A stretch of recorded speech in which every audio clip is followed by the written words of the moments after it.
Hello प्यारे मेरे दोस्त, कैसे हैं। सबसे पहले आप सभी को अंकुश आर्ट्स क्लासेस पे आपका स्वागत है। और फिर से जो उसी उमंग के साथ रख हौसला वो मंजर भी आएगा, प्यासे के पास चलकर वो समंदर भी आएगा, थक कर ना बैठ ए मंजिल के मुसाफिर, मंजिल भी मिलेगा और मिलने का मजा भी आएगा। दोस्तों, हम आपको जानकारी के लिए बता दें कि इससे पिछली बार 12th के मनोविज्ञान, इससे पिछली बार जो हमने 6 पार्ट जो हमने 10 करके हमने 10×60 प्रश्न कर चुके हैं। अब जो है हमने लगातार हम लोगों ने मेहनत करते हैं और जो है उसी के साथ जो है 61 से लेकर 70 तक हमने जो यानी यह जो पार्ट बन रहा है, यह पार्ट जो आपने थंबनेल देखते हुए पता कर लिए होइएगा, यह पार्ट जो है 7वां है। ज्यादा देर न करते हुए हम स्टार्ट भी करेंगे। आप लोगों के बहुत मजा भी आया होगा और यह पीडीएफ के लिए आपको भी पता है क्या करना पड़ता है। तो सबसे पहले ऑफर है, नया साल से पहले अगर करते हैं तो जो है यदि आपको जो है पीडीएफ आपको फ्री में दिया जाएगा। 93 34 75 84 55 आप इस पर करते हैं तो आपको पीडीएफ जो है फ्री में आपको दिया जाएगा, यानी प्रोवाइड किया जाएगा और व्हाट्सएप पर लिख के भेज सकते हैं। चलिए हम ज्यादा देर नहीं करेंगे, स्टार्ट करेंगे। सबसे पहले कहता है मनोविदलन या मनोविदलता क्या है। तो देखिए, मनोविदलन के मतलब क्या होता है, मन विदलता है उसी को मनोविदलन कहते हैं। आपको नहीं जानकारी रहेगा तो हम एग्जाम हॉल में अगर आ जाए तो हम क्या लिखेंगे, यही लिखेंगे जो हम जो है क्या होता है, जो मन विदल जाता है उसी को कहेंगे मनोविदलता। जी बिल्कुल नहीं। देखिए, मनोविदलन के मतलब होता है कि देखिए, जब कोई जो है बार बार जो है आता है, मन में आता है, बार बार आता रहता है, उसको हटाने के जो है प्रयास करते हैं तो नहीं हटता है, तो यह जो है मनोविदलन जो है एगो मानसिक विकार है, यानी एगो मानसिक जो है रोग है, मानसिक बीमार है, मानसिक विकार है। और यह जो है इसको जो है कभी जो है इस बीमारी जिसको अंदर रख लेता है, खासकर लवेरिया वाला के बबुआइन बाबू सोना वाला लाल पीरा हरावती को कहते हैं, तो वही सबको रखता है, मनोविदलन बीमारी होता है। जो एक बार धर लेता है ना तो कभी नहीं निकलता है। बात समझ में आ रही है। और जो कहेगा मनोविदलन या मनोविदलता क्या है, तो ये दोस्तों 5 नंबर में पूछता है या तो 2 नंबर में पूछेगा, तो इसको जवाब कैसे देंगे। तो यह मनोविदलन एगो जो है मानसिक विकार है जो कोई एक ही कार्य को बार बार अति करता है और यह जो है इसकी जो क्या बोलते हैं, इसके जो रोग के जो कमी लोग जो है इसका उपाय हो पाता है। बात समझ में आ रही है। अब इसके बाद कहता है जो है मानसिक जो है मनोविदलन जो है, मनोविदलन के जो है लक्षण क्या है। देखिए, एक मनोविदलन के लक्षण क्या है, ये देख रहे हैं 62 नंबर और 63 नंबर और 64 नंबर, ये सब वही प्रश्न है, ओकरे प्रश्न है। अब पूछेगा जो हिसाब से हम आपको इसलिए लिख दिए हैं, पार्ट बाय पार्ट करके जो है ये जो अंग बाय अंग लिख दिए हैं, ताकि जो है आपको तोड़ तोड़ के आएगा, तब ना आप वहां पर भी तोड़ तोड़ के लिख पाइएगा। अगर जो है आप यहीं पर नहीं लिखते हैं तो तोड़ तोड़ के कैसे लिखिएगा। तो देखिए, सबसे पहले जो है सकारात्मक लक्षण है, अब जो है नकारात्मक लक्षण है, एगो मानव चलित योजना यानी लक्षण है। अब ये जो है 61 से लेके 64 तक देख रहे हैं, सब एक ही गो प्रश्न है। अब इहे 5 नंबर में पूछेगा तो हम 5 नंबर में जवाब देंगे, अगर 2 नंबर में पूछेगा तो 2 नंबर में देंगे। हो सकता है आपको सकारात्मक लक्षण पूछेगा, बीच में से उठा दिए तो कथी करिएगा, जानते रहिएगा तब ना लिख के आइएगा। तो सकारात्मक लक्षण लिख देंगे। जो सबसे ज्यादा VVI तो ये है मनोचलित लक्षण जो है क्या है, बड़ा पूछा हुआ है, हर एक साल पूछता है और लास्ट तक बने रहिएगा मेरे दोस्त, पूरा जो है खत्म न कर दिए और जो है एक एक एग्जाम्पल के साथ शॉर्ट जो नोट्स के साथ, तो फिर मेरा नाम नहीं। सबसे पहले हम बात करेंगे सकारात्मक लक्षण क्या है। तो सकारात्मक लक्षण जो है मनोविदलन का जो है वो मानसिक विकार है, मनोविदलन के का है वो मानसिक विकार है। इसमें जो है कई सकारात्मक लक्षण जो है कोई चीज को जो है समूह के बारे में जो है यानी अच्छे बातों को जो है इसमें जो है संग्रह करता है। और इसमें जो है एक लक्षण की होता है, इसमें तो लक्षण सब चीज ठीक ठाक होता है, लेकिन जो है एक व्यक्ति जो होता है उसको सही से है निर्णय नहीं दे पाता है, तो सही से निर्णय नहीं दे पाता है, इसी को कहते हैं सकारात्मक लक्षण। नकारात्मक लक्षण में होता है कि जब कोई व्यक्ति जो है समूह में सही निर्णय इसमें भी नहीं दे पाता है, इसे क्या कहेंगे, नकारात्मक लक्षण है। नकारात्मक लक्षण एगो मनोविज्ञान का जो है नकारात्मक लक्षण है। मनोचलित लक्षण के मतलब होता है, मनोचलित योजना में होता है, जैसे फिल्म सब में देखे होते हुएगा कि एक ही सिरा में ऐसे आंख लेके ऐसे ही एक ही सिरा में तकते के तकते तकते के तकते तकते के तकते तकते के तकते तकते के तकते रह जाएंगे। अब जब वो तकते रह जाएंगे तब उसको कहेंगे है, तो वो धक से ऐसे करेगा। अब धक से ऐसे करेगा तब कहेंगे वाह। जब कोई व्यक्ति एक ही सिरा में एक ही आंख को जो है बार बार जो है एक ही सिरा में घुमाए, उसी को मनोचलित योजना कहते हैं। मनोचलित योजना अति लक्षण को ही कैटाटोनिया कहते हैं। मनोचलित लक्षण को क्या बोलते हैं, कैटाटोनिया बोलते हैं। मनोचलित योजना के क्या बोलते हैं, कैटाटोनिया कहते हैं। ये भी बात समझ में आ गया होगा, अच्छी समझ में आया। और जो है इसमें क्या होता है, नकारात्मक लक्षण में होता है जब कोई व्यक्ति जो है घर कर लेता है, कोई विचारों में खो जाता है, नकारात्मक लक्षण कहते हैं। अब जो है आप प्यारे मेरे दोस्त कैसा है, देखिए आप कह रहे हैं सामवेगिक बुद्धि को परिभाषित करे और इसके जो है प्रमुख जो है तत्वों का वर्णन करे। आइए हर एक साल याद रखना मेरे दोस्त 5 नंबर में पूछता है। कितना नंबर में, 5 नंबर में। अगर जो पूछे मनोविज्ञान या मनोविद्यालता क्या है, तो ये जो हम 5 नंबर पूछे तो तीनों लिखेंगे, यानी ये 1 2 3 चारों लिखेंगे, यानी तीनों प्रकार आए हुए क्वेश्चन लगा के 4 ये लिखेंगे। अगर ये पूछेगा सामवेगिक बुद्धि तो इसको अलग से जवाब कैसे देंगे, पहले ये जानेंगे सामवेगिक बुद्धि कहते किसको है। सामवेगिक बुद्धि के मतलब होता है जब कोई व्यक्ति जो है आदान प्रदान करता है। आदान प्रदान यानी जो है शिक्षा जो है जैसे में हमको आता है हम बताएंगे, आपको आता है हम आप बताइए, तो ये जो है सामवेगिक बुद्धि आदान प्रदान होता है। इसी में मूल्यांकन को विस्तार, यानी बुद्धि को मूल्यांकन को विस्तार करते हैं, यानी जांच, किसी व्यक्ति को जांचते हैं, जांचने के बाद उसको विस्तार रूप से करते हैं, उसी को क्या कहते हैं, सामवेगिक बुद्धि कहते हैं। ये बात तो जान गए सामवेगिक बुद्धि कहते हैं, लेकिन सामवेगिक बुद्धि जो है टर्मन ने एगो सूत्र दिया था। क्या दिया था, टर्मन ने एगो व्यक्ति के नाम था, टर्मन एगो व्यक्ति के नाम था। वो जो है सूत्र दिया था, सूत्र ये दिया था कि जो है CA/MA गुने 100, यानी जो क्या होता है, यानी मानसिक आयु बटे वास्तविक आयु गुने 100। मानसिक आयु के मतलब होता है सबसे पहले उम्र का, यही से टर्मन बहुत अच्छा सूत्र दिया था आपको। जैसे में उम्र निकालना है तो देखिए उम्र निकालना हम आसान बात है। देखिए कैसे निकाले कि जैसे में मान लीजिए किसी से डायरेक्ट उम्र मत पूछिए, उसके से पूछिए किस क्लास में, हम उम्र निकाल के बता देंगे। जैसे में हम आप लोगों को उम्र बताते हैं, जैसे में अभी आप 12th में हैं तो 12th में है तो 12th में या तो आपका 16 वर्ष होगा या 17 वर्ष होगा या 18 वर्ष होगा।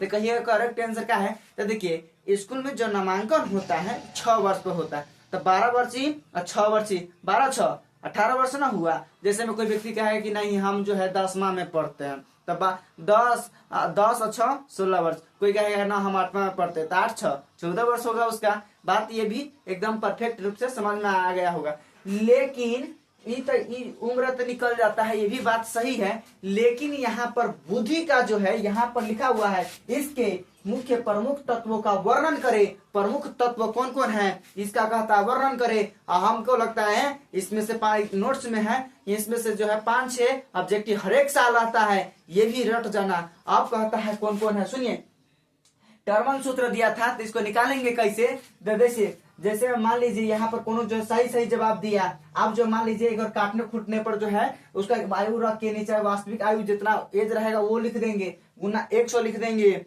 ठीक है। ऐसे बाद लिखने के बाद क्या करेंगे, मान लीजिए जो है 90 आया उसका, तो 90 से जो है 100 में क्या होता है दोस्तों, औसत बुद्धि होता है। 80 से 90 सामान्य बुद्धि होता है, और 30 से अधिक होता है, 30 से ज्यादा होता है अति श्रेष्ठ होता है, 40 से कम होता है छंद होता है, महामूर्ख होता है, और सबसे ज्यादा VVI है कि प्रतिभावक बुद्धि कितना होता है, 140 होता है।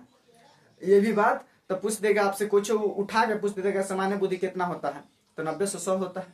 समझ में आ गया, सॉरी अति औसत सामान्य कितना होता है, तो 90 से 100 होता है। सामान्य बुद्धि 80 से 90 होता है, ठीक है। और अति श्रेष्ठ कितना होता है, तो 30 से 40 होता है, और 40 से क्या होता है 140 प्रतिभावक होता है। सबसे तेज बुद्धि वाले कौन होता है, यानी 130 से ज्यादा कहेगा तो अत्यधिक तेज रहता है वो बच्चा, ठीक है, उतना रहता नहीं है, सबका सामान्य बुद्धि 80 से 90 के बीच में ही रहता है। अगर 40 से कम है छंद है, छंद के मतलब महामूर्ख यानी जड़ है, जड़ के मतलब एकदम बकलोल है, ठीक है। ये भी बात जो है आपको 5 नंबर में पूछेगा, तो ये इस तरह से हम जवाब देंगे। हालांकि बोलते हैं कोई शब्द तो उसको कम लगता है, लेकिन उसी चीज को हम लिखते हैं ना तो थोड़ा ज्यादा वर्ड में लगता है। ये भी बात को आपको फिट फाट समझ में आ गया होगा, समझे। अब जो है अब यहाँ पर चलेंगे, क्या चलेंगे, यानी पूर्वाग्रह एवं रूढ़ि धारणा में अंतर स्पष्ट कीजिए। पूर्वाग्रह एवं रूढ़ि धारणा में अंतर स्पष्ट करें। देखिए पूर्व धारणा को हम जो है पहले भी हम बताए, पूर्व धारणा जो है यानी किसी व्यक्ति के में पहले विचार करना, यानी पूर्व धारणा यानी पहले से उसके मन में विचार किया गया को ही पूर्व धारणा कहते हैं। जैसे पूर्व धारणा जो है प्रोडाइस शब्द से बना हुआ है, जिसका लैटिन प्रोडिशियम होता है, और प्रोडाइस के मतलब क्या होता है कि कोई व्यक्ति के जो है पहले से मन में धारणा बैठना। अगर मान लो आप जैसे में इस चैनल पे आए हैं, तब पहले आप विश्वास किए होइएगा थंबनेल देख कर कि लड़का के अंदर टैलेंट कितना है, तो यानी इसमें यह बात आपके मन में विचार चला है, तो यानी आपके मन में पहले से यह धारणा बैठा है कि यह जो है अच्छा ही पढ़ाएगा। अगर मान लीजिए पहले से आपके मन में ये बकलेलवा कथी पढ़ाएगा, पहले से मन में ये धारणा बैठ गया, अगर हम कितना भी आपको अच्छा पढ़ा देना तो फिर भी आप वो जो है आप गलत ही सोचिएगा। ये अगर मान लीजिए आप हमारा बारे में हम कितना बुरा पढ़ा देंगे, लेकिन आप पहले आप जो है देख के वीडियो पर आए होइएगा और कहिएगा ना ये बहुत ही अच्छा पढ़ा, समझ में आया। तो ये बात होता है पूर्व धारणा। तब पूर्व धारणा से कहता है पूर्व धारणा एवं रूढ़ि धारणा में अंतर स्पष्ट करें। पूर्व धारणा जो होता है किसी के बारे में अच्छाई करना, और वही रूढ़ि की धारणा में किसी के बारे में जो है बुराई करना। और एक बात और है, पूर्व धारणा जो है सकारात्मक नकारात्मक दोनों होते हैं, और जो है रूढ़ि धारणा में होता है केवल जो व्यक्ति है नकारात्मक होता है। जो है पूर्वाग्रह में क्या होता है, व्यक्ति समूह में नकारात्मक और सकारात्मक दोनों होते हैं, वही समूह में इसका खाली हमेशा जो है नकारात्मक होते हैं। पूर्वाग्रह जो होता है तो पूर्वाग्रह जो है हमेशा जो है क्या बोलते हैं, पूर्वाग्रह जो है हमेशा पॉजिटिव और सकारात्मक होते हैं, और रूढ़ि धारणा बताइए दी है नकारात्मक होता है। और 2-4 पॉइंट है लिख लीजिएगा। यही 2 नंबर में पूछेगा तो 2-4 लाइन लिखेंगे, 2 लाइन पूछेगा तो मतलब 2 नंबर का है तो सिर्फ 2 ही लाइन लिखेंगे। ये भी बात समझ में आ गया होगा।